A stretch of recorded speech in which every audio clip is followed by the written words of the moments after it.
I'm Steve Johnson, News Director for theDove TV. Check out our other videos and visit our website at thedove.us. Thanks.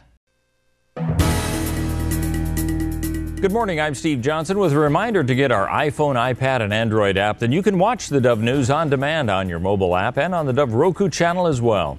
In the news today, the Justice Department launching a broad investigation into the practices of the Ferguson, Missouri Police Department.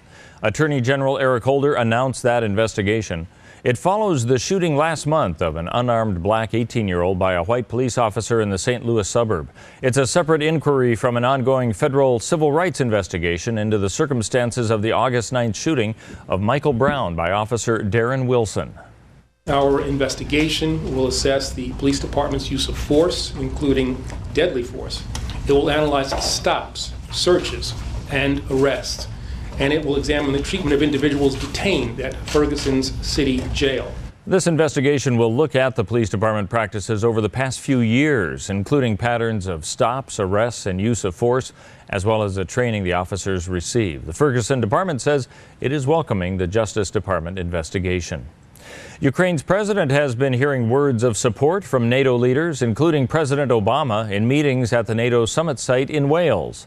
The leaders expressed solidarity with Ukraine and condemned what the official calls Russia's continued flagrant violation of Ukraine's sovereignty. They also expressed support for the efforts of Ukraine to achieve a ceasefire. It's a factor Ukrainian President Petro Poroshenko said through a translator he's hopeful will be achieved.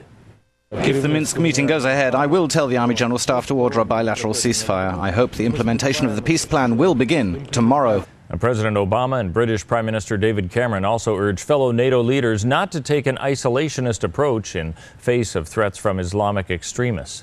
The two leaders vow that they will not be cowed despite the gruesome killing of 2 American journalists.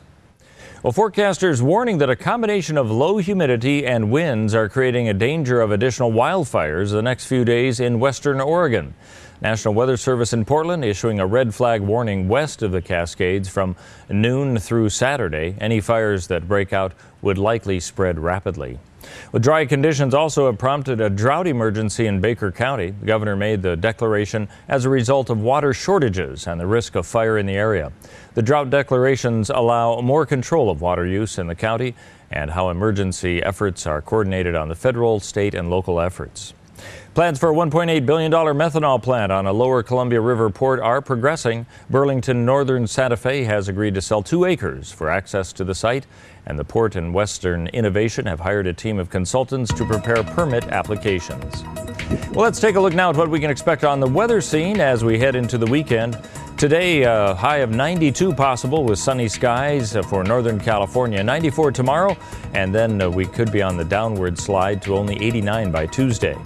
As we head over into the Klamath Basin, 84 degrees today and sunny, 88 tomorrow. Could get up to that temperature before it goes down to 82 on Tuesday. As we move along into the Oregon coastal region, 83. It's pretty warm for today for that region, and then only 74 tomorrow.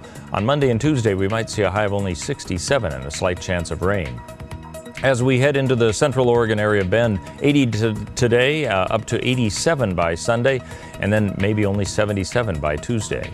And for southern Oregon in the Medford, Grants Pass, and Ashland area, 97 today, 100 possibly tomorrow before dipping down to 89 expected on Tuesday. And that's a look at news and weather. You're up to date on the Dove.